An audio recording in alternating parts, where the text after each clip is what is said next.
Julie, now you. We're ready? Go ahead. Hey everyone, good evening. Thanks for joining us for Reawaken Your Brilliance. I apologize for the delay. We're having technical difficulties. My computer died. I'm in Wrightsville Beach, and so I can't Skype in. So again, apologies for technical delays. Sometimes it happens. My thought for the day is go with the flow. Sometimes life doesn't work out as you plan it, so you just got to kind of make up for it and deal with what comes your way. But on to our guest, I'm really excited. Tonight's guest is Elizabeth Laurino. Elizabeth Laurino discovered her passion for massage therapy while preparing for her physical therapy degree, interning in the rehabilitation unit of a hospital, and working with developmentally disabled preschoolers. She discovered the importance of soft tissue work. Originally from Rhinebeck, New York, Elizabeth has owned her business for over 11 years, treating a wide variety of people, including the chronically stressed, which is me right now, children and adults with special needs, and professional athletes. Elizabeth combines neuromuscular therapy, postural evaluation, deep tissue, and myofascial release to achieve the greatest possible results. Elizabeth started Massage Wellness Life to help as many people with pain management treatment and lifestyle improvements. With her positive attitude, she strives to help clients find new ways of living with less pain and has developed new techniques for pain management and injury prevention. Her goal with all clients is to help them feel and live better. Welcome, Elizabeth. Thank you, Julie. And thanks for being patient as we just kind of have some technical difficulties here. It's my pleasure. So, Elizabeth, talk to us about the body, mind, and spirit connection in regards to massage. Absolutely. Well, the body-mind-spirit connection is so deep. The massage only touches that, a small component of that. And it's something that I find in massage, or I should say that massage brings awareness to. I really can't speak that vastly about it because it's so complicated, but the area of massage, I find my clients don't really have an idea sometimes of what's going on in their own bodies. And some of that comes from trauma or stress or childhood, anything of that nature. And massage brings awareness to them. And again, it's very complicated, but I do know that when my clients are on the table and I'm working with them, they really have many aha moments. Well, I just have to say one of the reasons why I wanted to have you on the show is my father had a freak accident, and he was golfing and took a swing and cut off blood supply to his hip. So he ended up going to doctor, and they couldn't figure out until finally he went to the Mayo, and they said, your hips have died. And so how the Mayo works, first of all, he was in excruciating pain, and then he had to get one hip replaced and then wait 3 months. And he credits massage with, he's like, that helped me survive. He said, I got a weekly massage, and that was one thing that helped control his pain management because it was so excruciating. And I used to, when I lived in Los Angeles, I was really good. I got a massage monthly, and I have to tell you, it's like that Pavlovian psychology thing, because as soon as I would pull up to the massage therapist's house and even see her gait, my stress level would just decrease. Well, let me give you an example. I think examples are a little bit easier to explain than just a statement about the mind-body connection.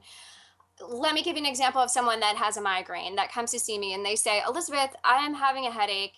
I'm having a migraine. I don't know what's going on, but I need some help. And so I get them on the table and we figure out what's going on and they leave and they feel fantastic. And then 3 weeks later, they call me and they say, okay, Elizabeth, I'm having a migraine again. And so I might ask them, okay, well, what leads up to your migraine? Are there any symptoms that you're having? And they say, no, all of a sudden I noticed that I have this migraine and it's too late. So what happens is I work and teach people how to acknowledge the trigger points before they go into an acute phase or an acute stage. And then what will happen is after I've seen them for a few months and they start to really be connected to their body, they'll say, you know what, Elizabeth, all of a sudden before my migraine now, I know that I have this burning in between my shoulder blades and I know that leads into my migraine. And I know then it's time to come and see you rather than wait till I have a full blown attack. So that's what massage does. Because many people don't know they have that burning between the shoulders. We're so conditioned to push forward and just suck it up and get on with our day. And it's great to push through goals, and it's great to, have that mentality of you can get through anything. But when you start to cut off the feelings and the signals that your body's giving you that it needs assistance, then you have a problem. And massage can bring that back around full circle for you. So you'd mentioned triggers, and I just want to say really quickly, yes. If you have a question for Elizabeth, you can chat the question, and Amnon will ask it since don't have a computer, or you can call in at 919-576-9549. I know we have listeners across the country, and you can also Skype in at computers 2K voice, and that's computers, the number 2K voice. So you had mentioned triggers, Elizabeth. And you said, which is interesting, I didn't know that if I don't suffer from migraines, but feeling the pain in your shoulder blades, are there perhaps emotional triggers or something that you've noticed working with clients that they might not be aware of? Absolutely. And the funny thing about being a massage therapist is a lot of people will joke and they'll say, well, my massage therapist is my therapist. Mm-hmm. And we're obviously not qualified to give counseling on the table, but many things come out from our clients. And I talk about this and I blog about this. Something so indicative and common among my clients is they'll come in after a long day and they'll say to me, I had a really tough day at work and I couldn't communicate with my boss and I'm really frustrated. I'm working on a project and something upset me and I wasn't able to communicate. And I think some of the emotional triggers are not being able to communicate with the people around you. And I think that's a big problem. Work situations, family situations, unhealthy marriages, all of those can be emotional triggers, as well as like your dad who experienced trauma. Maybe he's fine, and then maybe a few years down the road, he'll be going through a stressful time in his life, and he'll have a memory of that accident, and that itself will be an emotional trigger and send him into an acute phase that maybe was chronic or maybe was non-existent at the time. So any memory, and our tissue holds memory. So talking about the mind-body connection, our tissue holds our memory, and it just depends on where we are in our life. And I was talking to someone about this recently, my friend Deidre Huey, who wrote this really great book about people that are suffering from abuse, because we were talking about how I deal with working with people like that on the table, because when memories come up like that, how I deal with it. And can you tell us how you would, so say you're working on a client, because one of the questions I was really curious about, if you have someone on the table, do you have a sense of what's going on? Maybe that it's abuse that happened and the client might not be at that point where that they can acknowledge that or recognize that. So talk a little bit about that. Absolutely. And it's happened to me many times. It's interesting. I am extremely intuitive, and most people are, but most people don't know how to use it. I don't use it I think it's a subconscious intuition for me. I don't have really time to be thinking of it on a conscious level. But I can definitely tell you this.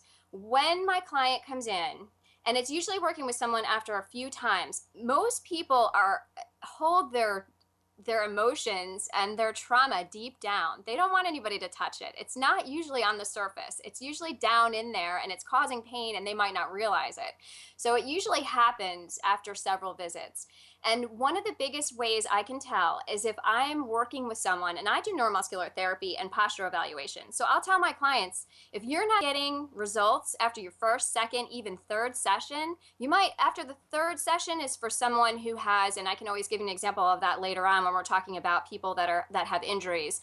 A very chronic condition that's been going on for a year may take several more sessions than, say, someone that just had an injury and came to me immediately. But I'm doing everything that I can. I'm doing neuromuscular therapy. I'm doing the postural evaluation. I'm giving them exercises. They're exercising and they are not responding to the work. That is a red flag right there. And I don't delve into people's lives. I also talk to other therapists about that. There are other therapists that say, I just picked up that you had an emotional thing happen in your life. I don't believe that's my business. I believe that I'm there to provide them with massage therapy and to be a shoulder if they need me, or if they need to talk about something, absolutely. But also to refer them to a psychologist if they so need.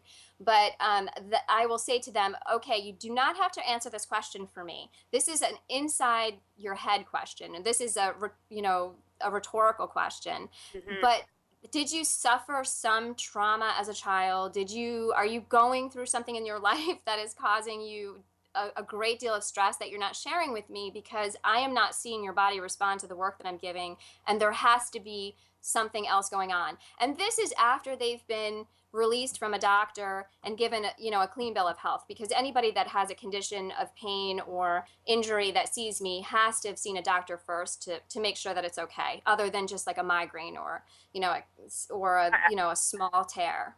I think it's So important go ahead. that you Sorry, talk about that the soft tissue holds a memory, because I think a lot of times people, whether it's a car accident, whether it's abuse, whatever type of trauma it is, they might have processed it intellectually, but have done nothing in the body, and they might be like, gosh, why do I still feel stuck, although I've done all this work? And that's because the body's held on to the memory.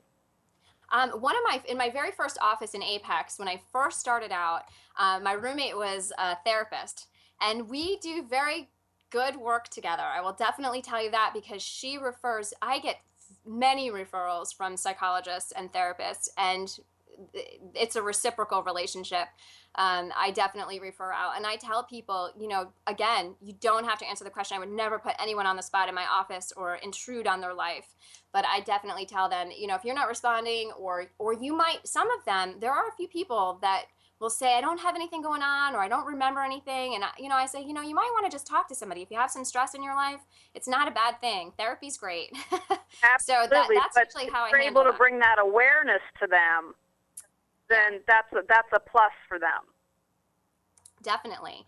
And then there have been, to answer your question even a step further, there have been a couple people that have gotten upset on my table. But one of my gifts, I think, that I've worked very hard to make sure that I put people at ease. So usually when people are on my table, they are very relaxed and they are not on guard. And so there's a sense of calmness there. So even if they do have something that's going on, or they are upset, it's really not at a heightened level with me. If that makes any sense. I know there's a lot of people or therapists that say they have clients that have many emotional responses. I've only had a couple in my 13 years of practicing. And then in that case that happened, we stop the session and we talk about it. Is there like someone that experienced a death?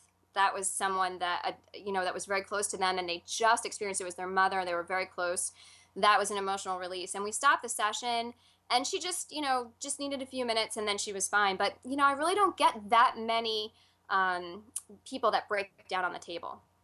Well, I just want to remind everyone who's listening, if you do have a question for Elizabeth, you can chat it. Or if you're calling from across the country, save a dime and Skype in at Computers 2K Voice.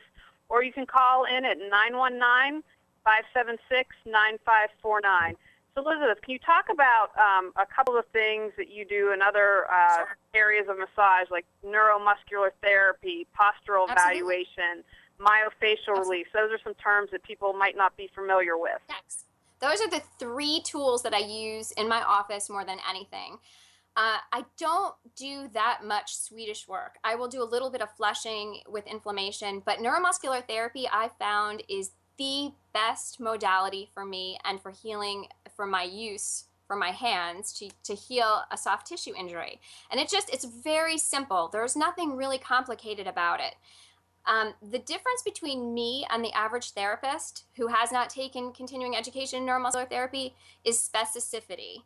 That's all it is. And it's the difference of me laying my hand on your back or me completely isolating your muscles. And I have an extensive background in anatomy and physiology, so I know how to get very specific. And Neuromuscular Therapy St. John's is the method that I use. They teach you how to isolate the muscles and how to work with the muscles without with isolating them. In other words, so if I'm working on your neck, I might do something completely different. You might be face up, and I might be working on your entire interior neck. Not very many people have experienced that.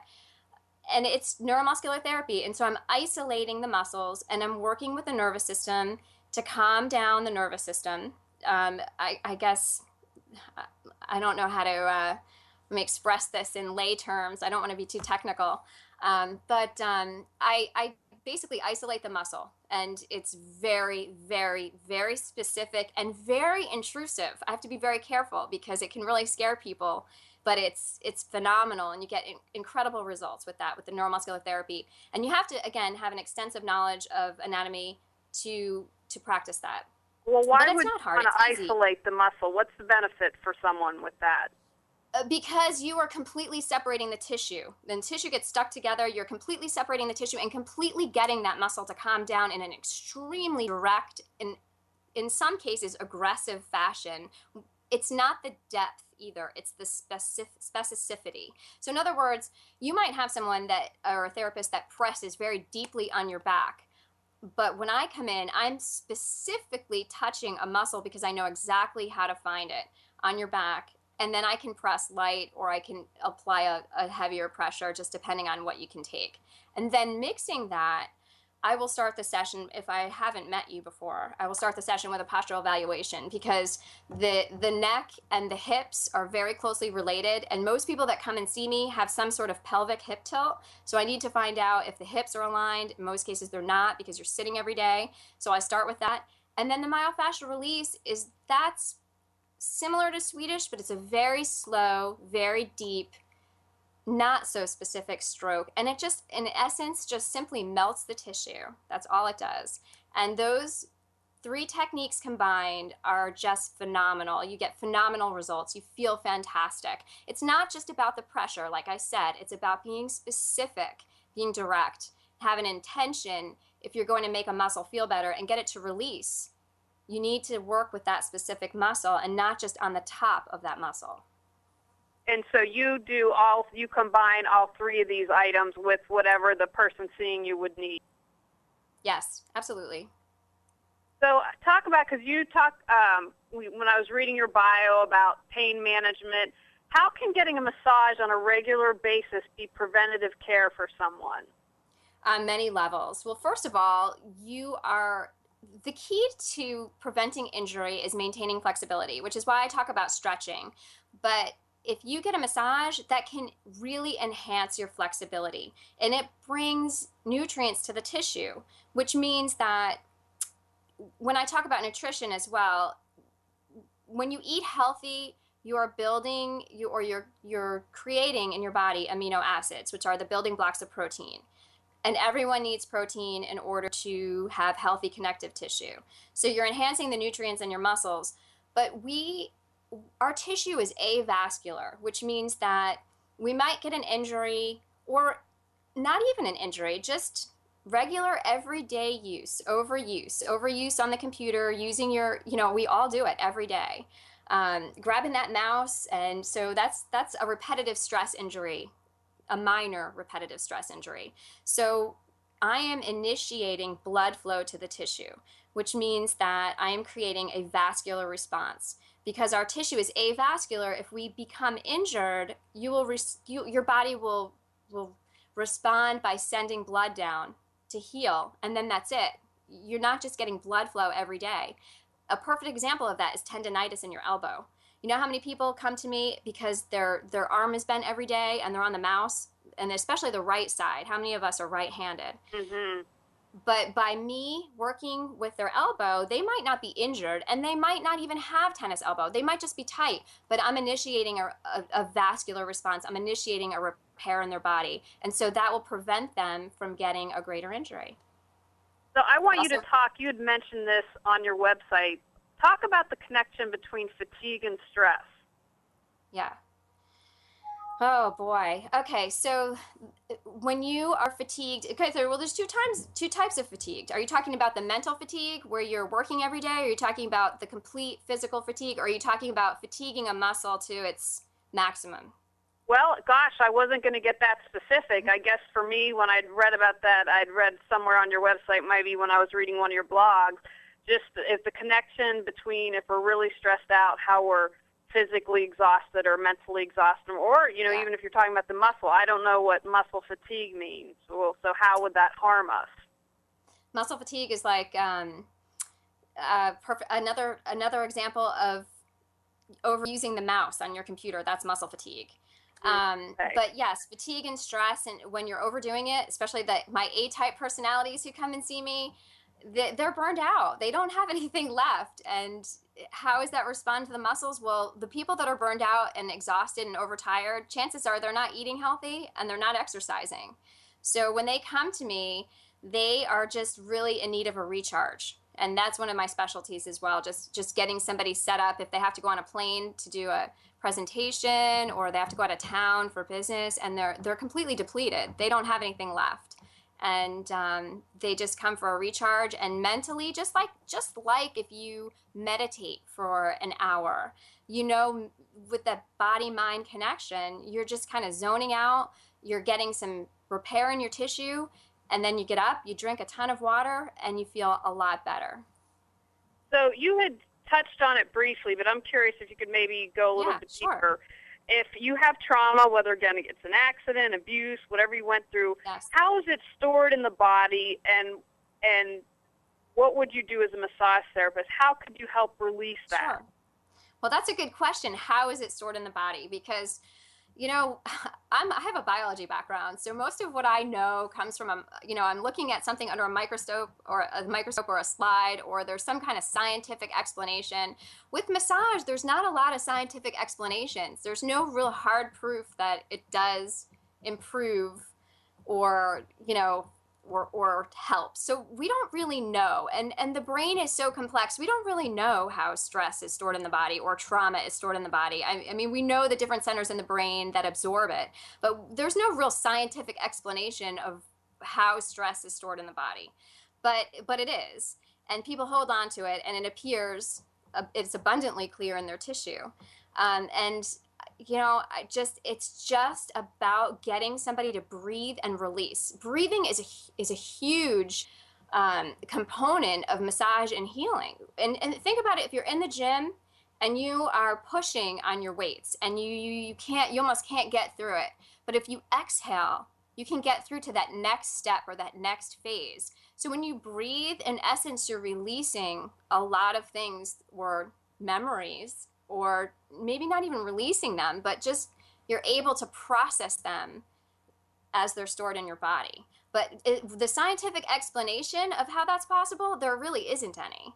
And massage is, again, fantastic, because whether you see me for an injury or you go to a spa and you just relax, that's an hour of just a mental release and an escape for someone. So you're meditating in essence, and you're able to function a little bit better. It's just like a recharge button, a reset button.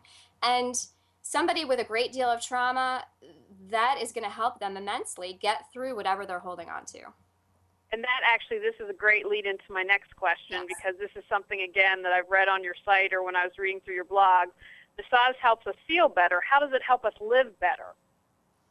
Because we're able to let go. And let me tell you something, when you hold and harbor anything in your body, or you're holding resentment in, or you had a bad day at the office and you go get a massage and you're able to zone out, think about how you react when you get home to your family. And I always say this, if our whole world got massage or was able to meditate or was able to, if everyone went to the gym, can you think of how much healthier we would all be? Because I'll tell you right now, it takes the edge off. We get so frustrated with life and pushing to that next level and achieving more and hitting our goals. And massage gives us the, I guess you would say, the ability to manage your stress so it's gone. So when you get home to your family at night, or when you're in traffic and someone cuts you off, you're just going to be able to let it go. And right, or if you're behind the presidential motorcade, right? Oh my goodness. In Raleigh today. That upset a lot of people today. I read several comments about that on Facebook, and I would say not happy about that. Yeah, and the Republicans didn't like that at all. So I have a question then. If I'm learning correctly, you talk about blood flowing, helping with massage. So if someone's in a lot of physical pain, regardless of where it came from, Sure. Getting massage on a regular basis, can that help with pain management? Like, what was going on with my dad? What was a massage therapist doing that helped him suffer less pain? Well, what happens with with the injury, depending on where the stage of the injury is. You could be in several stages. Post-operative, if you're coming into, let's just say, now let me ask you this question about your dad. You said he had his hip operated on, correct? Both of them replaced, yes. Right. Okay. So do you remember at what level he saw his massage therapist? Did he see his massage therapist as soon as he was released from PT? Did he see her while he was in PT? Was he in the hospital? Was he out of the hospital? At what stage of his all injury? throughout. Okay. Before he could get operated on, and they couldn't figure out. It took, he went to several doctors before they figured out his hips had died. So he had started the massage process. Prior to that, they figured out it was a hips. He continued with it, got one operated on, continued with massage, got the second operated on, and continued afterwards. Okay. Well, I know when I worked in a PT unit in the hospital, we started with our patients, and the most difficult patient I think I worked with was an open heart surgery I'm from New York, so there's a huge trauma center in Albany, and this person was flown in on a helicopter immediately after open heart surgery. So we started right then and there. So if you're recovering from surgery and you are and nowadays they want to get you up and out. That's it. They just want to get you moving as fast as possible. So in the very, very beginning, if you're in the hospital as a massage therapist and you're treating someone post-surgically, you really start very, very soft. You don't even go near the area of the incision. You start by just flushing some of the inflammation out in the surrounding areas, i.e.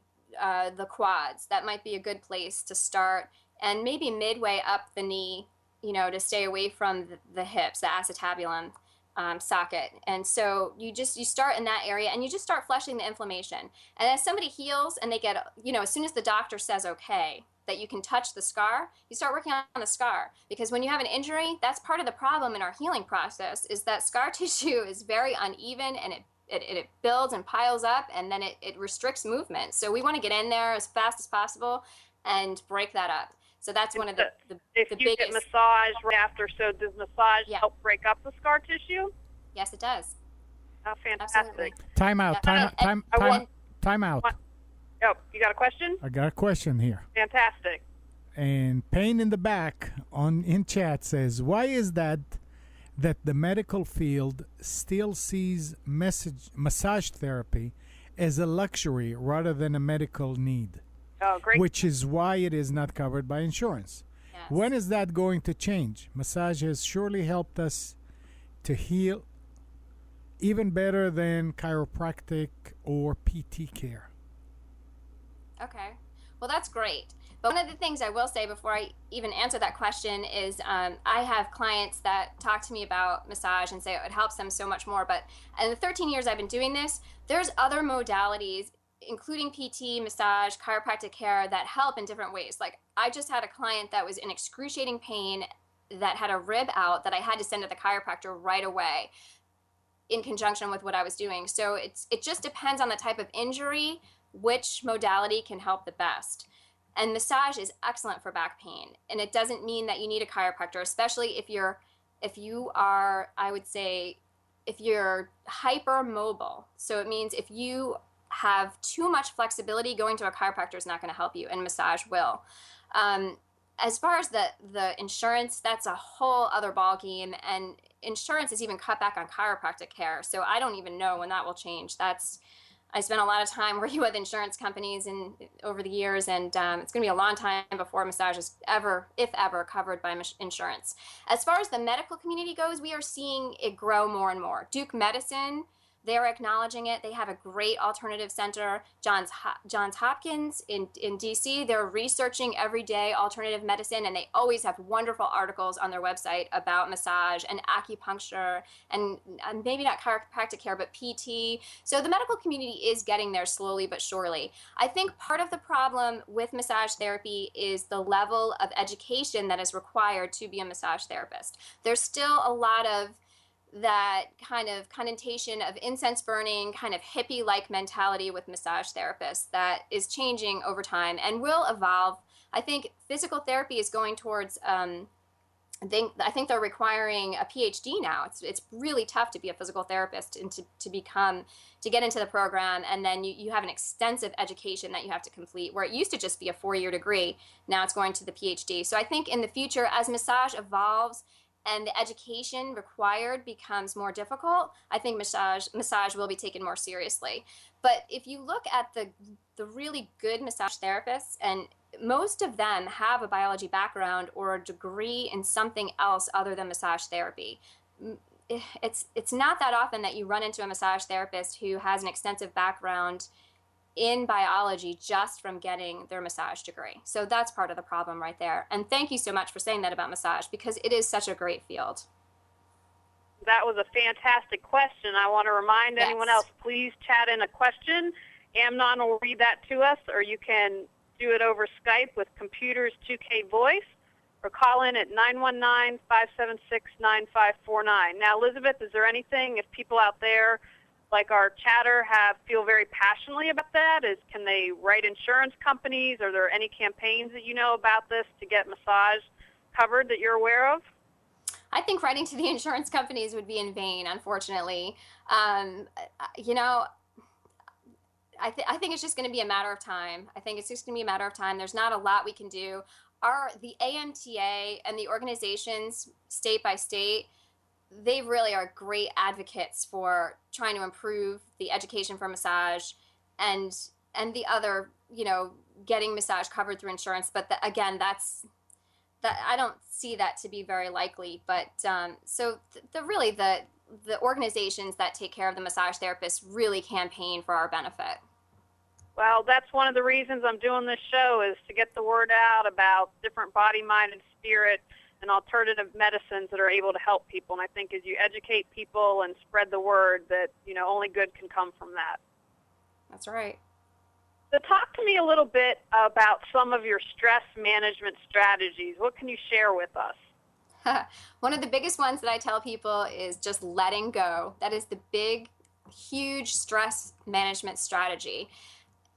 I think it's really important to teach people that, and whether they have to get counseling or whether it's just a mindset or whether they just need to come in and zone out in the office, but just letting go of what happens during your day. I mean, there's some things you can't let go that you have to hold on to and you have to process and you have to get through, but holding on to the little things, the aggravating things during the day. I think that's the biggest stress reliever, is just learning to let it go. And arguments with people, it's huge. I mean, people hold on to so many things these days.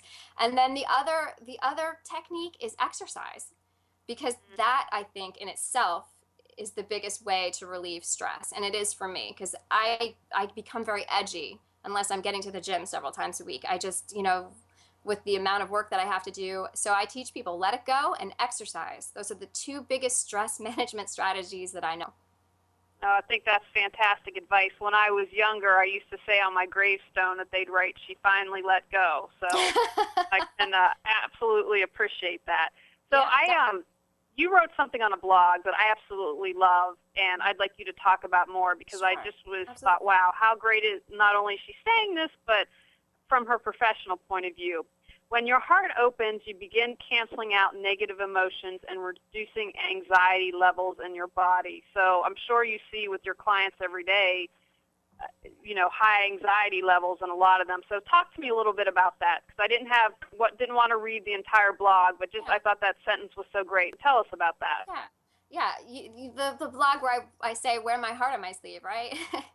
I just really think that opening your heart and giving to others and I should have included this probably in a stress management strategy, is a huge component for letting go. When you're helping somebody else, you tend to forget the little things like that, like I said before, like that person that cut you off or sitting in traffic all day. You focus on someone else and their needs and the fact that they need help, and maybe their life isn't so great as yours. And I just wrote that in the blog the other day as well, about just the love is everywhere, and that, we really have to be thankful for everything we have. We have, we had some tragedies happen in this country, and, life isn't so great all the time, but love is everywhere. And you do have to open your heart and reach out to other people. And there is this woman that wrote a book, and she was on the Today Show, and that really got me to think. And, I've always kind of felt this way, and I was raised to be this way, but I think it was called 77 Gifts or 100 Gifts. And she had MS and she was really sick. And she was very wrapped up in the fact that she wasn't feeling well and her misery. And she started giving to others. And every day she gave something to someone, whether it be a flower on the corner. She lived in New York. And she would just even go out into the street and just find somebody and just do something nice.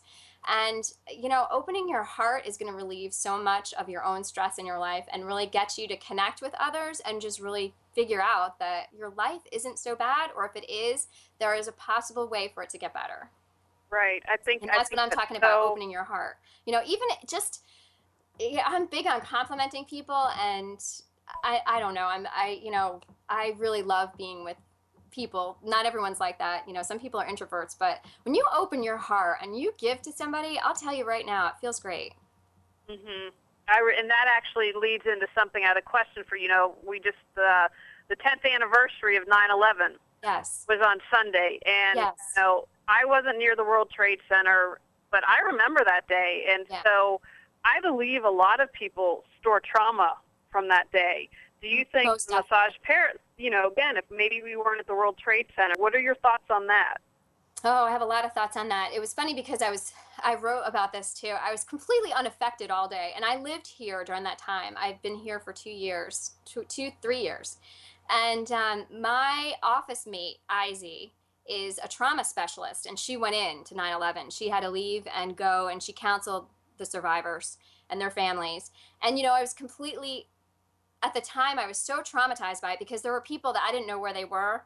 And there was a fireman that died that we knew well, and that went down in the first tower, and it really hit home. And it's really, it was awful. And I talked to my mom, and I was completely unaffected by it all day, even though I was mentally there. But when you talk to the New Yorkers, and I talked to my mom, and she was really solemn. My mom was really traumatized by the event, and I just bawled. I started crying. It was really, I didn't expect that to happen. And I started writing a blog. That's why I wrote The Love is Everywhere. And sometimes you have, it's tragedies that make you see that, the world is good in a lot of ways. But yeah, there's a lot of people holding a lot of tension in from that.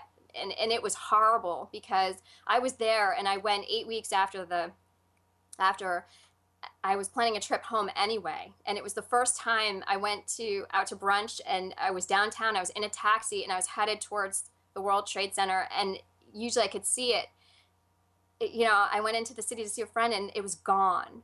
And my friend said it had been maybe 8 to 10 weeks, and people were only just coming out. It was like the first Sunday that anybody was out, even just talking, and it was so eerie. And there's many New Yorkers holding on to that, and it's tough because it was so traumatic, and it's such a bad thing. There was nothing that you can say. I mean, that was a tragedy in itself. And I just would recommend people talk to people like Izzy, my old office mate. Find someone who's a trauma specialist who can help you get through that, because that's her specialty. And any counselor that can help you get through that, that's very, very helpful. And that will be their savior, definitely.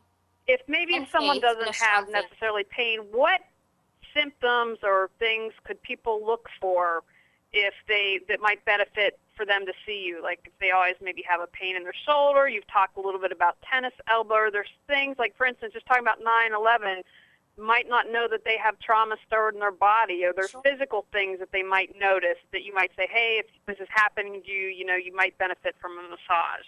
Definitely. Any type of feeling of disconnect, of just feeling like blue, disconnected, not feeling great. You might not feel bad. You might not have a migraine, but there's something that's not right and you can't put your finger on it. I think that's a really good excuse to get a massage, or to even to see a counselor. I think that's a red flag right there. That's, it's not that you don't feel great, but when was the last time you really, really laughed, or really felt great when you were happy to wake up during the day? And then also too, somebody that could have back pain, repetitive back pain, and they're doing everything they can and exercising and working out and eating healthy, but it's not going away. So any sort of discomfort that's lingering chronically. And what should someone look for when they're choosing a massage practitioner, or looking at it? Because there are lots of specialties out there. I've heard of shiatsu. What advice would you give them? Well, the first thing is you'd have to ask yourself, what is it that you want from the massage? That's the first thing. You have to kind of identify what you want. Do you just want to relax? Do you just want to say, okay, I've never had a massage, I just want to go see what one feels like? Then any place will do. I mean, you really, even a massage envy, I do have to say, just for a relaxation massage, they're really pretty good. And so you have to identify what you're looking for. If you're looking for something specific, if you're looking for a pain management, I would look for anybody that does neuromuscular therapy. I think that's the best modality for pain management. Definitely. And also to talk to the therapist before you make the appointment. If it's more than just a relaxation massage, you want to find out about the background, about the massage therapist, how long they've been in practice, the type of issues they treat. No, that's wonderful advice. And just while we have everyone, I just want to remind you, if you have a question for Elizabeth, please chat it in, or you can call 919-576-9549 or computers 2K Voice. So, Elizabeth, I think those are great questions for people to look at when they're looking for a massage therapist. Can you talk about, do massage therapists need certified or to take special classes? Like you've mentioned, you have a background in biology and anatomy. Can you talk a little bit about that? What should people be looking for? Is there a degree that should be hanging on the wall when they go to look for a massage practitioner? Most definitely. They need to be state certified in whatever state they're whatever the office or whatever state they're located in. I'm sorry. It should be posted on the wall. Definitely, it should be abundantly clear that they are certified. Most definitely. And you can find out about your state qualifications. I'm trying to think. I think almost all states now require some sort of certification. So you can find out. You can, of course, Google it to find out what is required in your state and look for that when you go to the therapist. And you, of course, when you talk to the therapist, ask them about their qualifications. Quick question. That's good. Do you have a question? I have a question. What's the difference between a massage and a rub down? That's so funny because being a medical massage, and I came from a very large practice, we used to call it a fluff and buff. We were laughing, just like, get someone on the table and you just rub them. A rub down is just, you think of it as more like a spa treatment, a treatment that is just going to really surface. It's just a topical, rub some lotion on you. But that's really good for circulation, though. It's an excellent massage for circulation, and that's really considered Swedish massage. And then the deep tissue specific massage is the work that I do, the neuromuscular therapy, the myofascial release, the sports massage. That's the difference. Is that when you take your elbow and you stick it really in the back? Well, that's funny. Okay, so let's start with this. The amount of pressure should be gauged upon the person that you're working on. Everyone's nervous system is radically different. We're like snowflakes. We're completely different, because someone might say, I really want deep tissue, and I do very deep work. For some reason, I have a tremendous amount of power in my hands and my arms, but not everyone can take that. So I always tell my clients, you shouldn't be so uncomfortable that it is bringing tears to your eyes. So you just really need to work with the client just to make sure you're giving them the right amount of pressure. So there really shouldn't be any such thing as taking your elbow and, really hitting someone hard with it if it feels uncomfortable to them.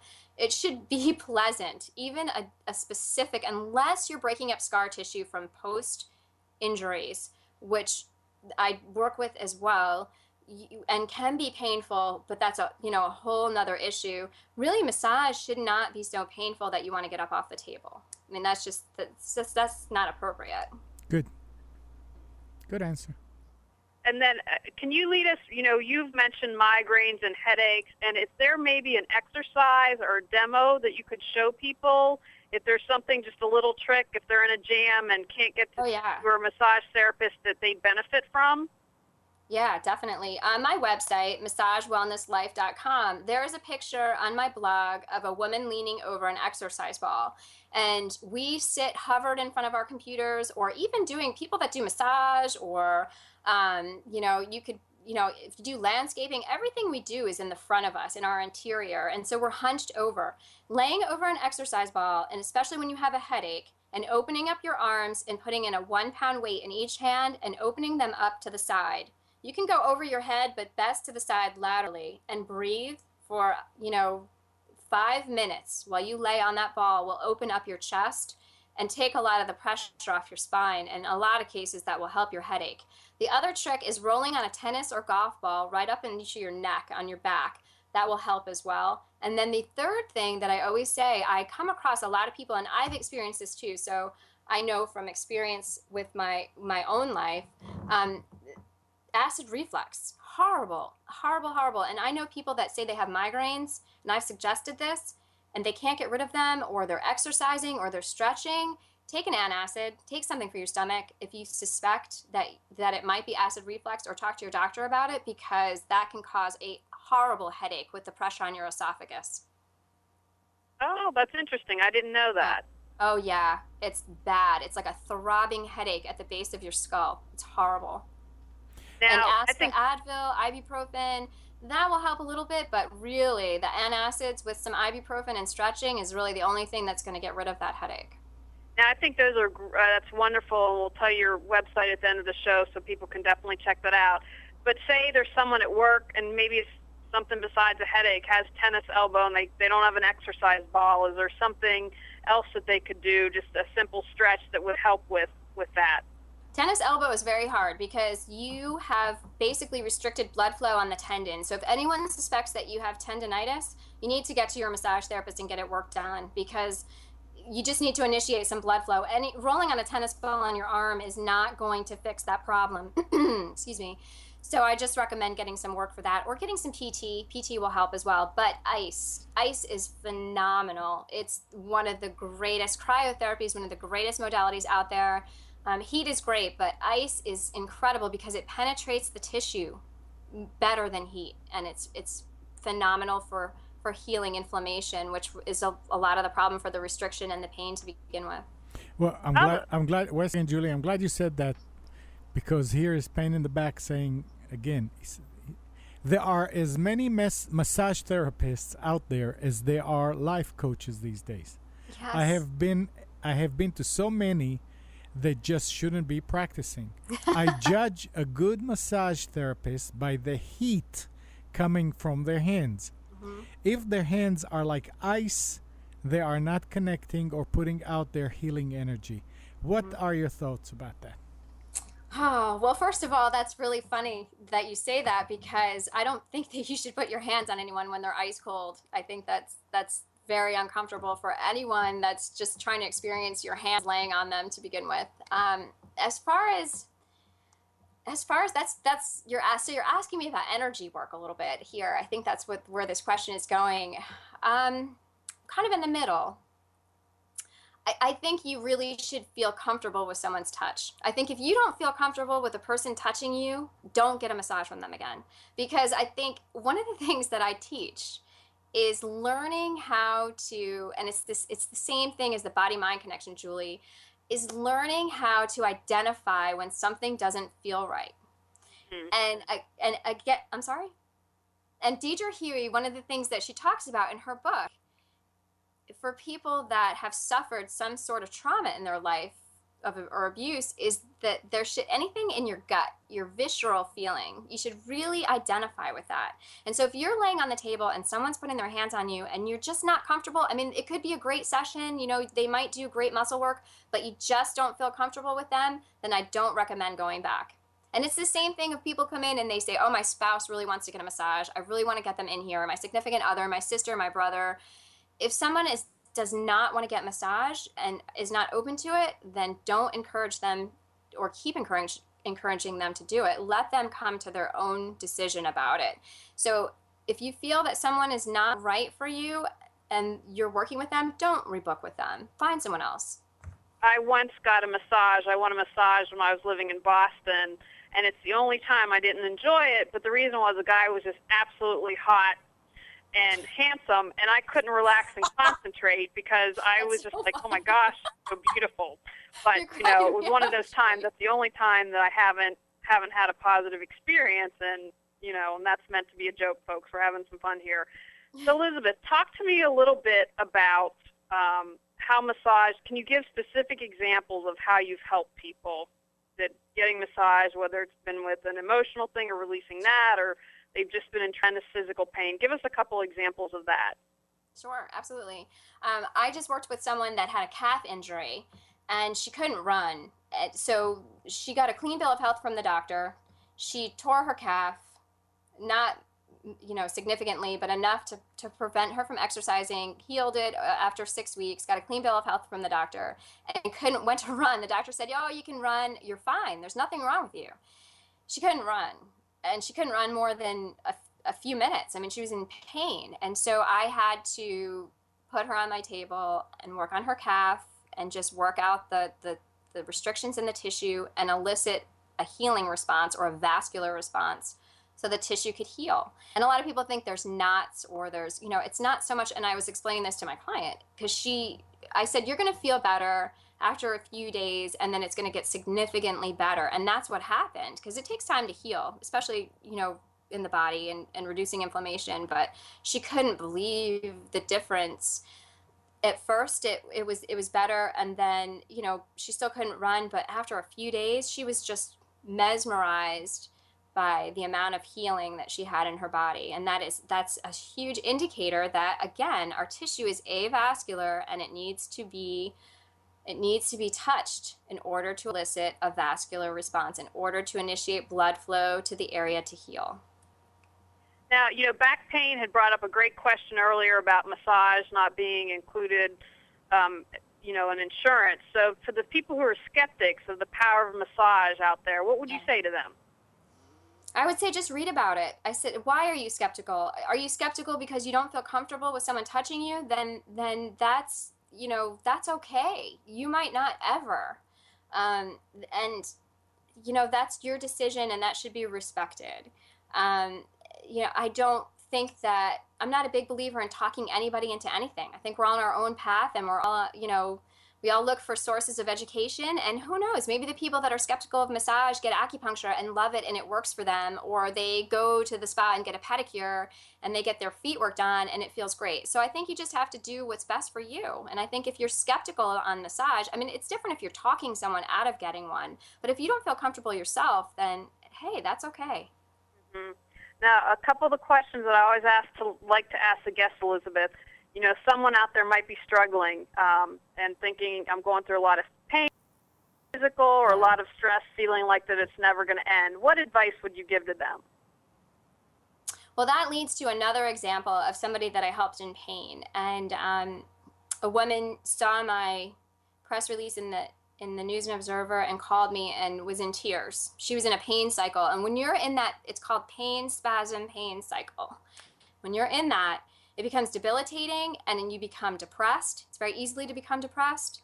And you just feel hopeless because you're in pain and then your body spasms more and then you get more depressed and then you feel more pain. It's a tough cycle to break, especially if you've had it for several months. So this woman had hip issues and there was nothing wrong with her, and she was taking Advil to its maximum, four to 6 times a day. It was horrible.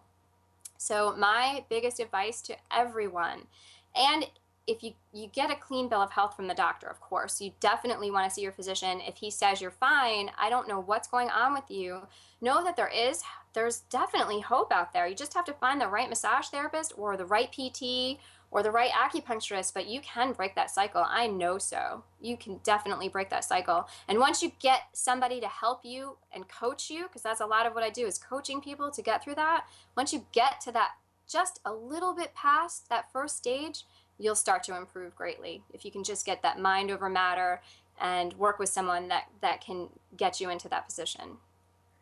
That's, I think, wonderful advice. The other question I have for you is that I ask of every guest is, what one step can listeners take to reawaken their brilliance? Because my goal of having this show and introducing it to everyone is to take some type of action. So what would you say, what one thing that they could do right after this show or that they could do tomorrow morning? They might not be able to see you tomorrow. What one action can people take? I would ask yourself what you're holding on to. You're resentfully, or an argument with someone, or something that happened in your life many years ago. What are you holding on to? Let it go. Mm-hmm. That's great advice. Now, Elizabeth, if people want to learn more about you, I don't know if you have any classes coming up you want to talk about, But how can they get in touch with you? How can they learn more information about you? And especially that great exercise that you said you have on that site that shows people to help them with migraine. They can go to massagewellnesslife.com. Okay, so that's all my information is on there. All my blogs are on there. Say it again, Elizabeth. It's massagewellnesslife.com. All one word. So everyone, if you want to learn more about Elizabeth and her services, massagewellnesslife.com. And thank you so much, Elizabeth, for being patient. I apologize, everyone, that we were late tonight. We had technical difficulties. I'm probably a good thing because I'm down at the beach and I haven't combed my hair since Sunday and have a wonderful beach hair. But I appreciate, Elizabeth, your patience and everyone. And I wanted to let everyone know, Reawaken Your Brilliance, the website is up, so please check us out at reawakenyourbrilliance.com. And also, please like us on Facebook. If you just go to Facebook and plug in Reawaken Your Brilliance, if I get people liking us on Facebook, that'll help spread the word about the show. We have a lot of great guests coming up. I have the show booked through the end of the year. And next week, Joy Askew is going to talk to us about Reiki, and she's got a really wonderful story you're going to want to hear about, and she's going to teach us about Reiki. So everyone, I look forward to seeing you next week. And Elizabeth's really attractive, so I'm sure that it was no issue not having me there. And Elizabeth, again, thanks for sharing with us about massage tonight. Thank you so much, Julie, for having me. It's been a pleasure. Reawaken Your Brilliance with Julie Seibert on the Nissan Communications Network, nissancommunications.com. Drop in on our other programs, Breaking Free with Marilyn Shannon, Mondays 8 till 9 p.m., and Computers 2K Now with Amnon Nissan, Sundays 9 a.m. till noon. And if you tuned in late, you can watch tonight's show in its entirety right here after it ends.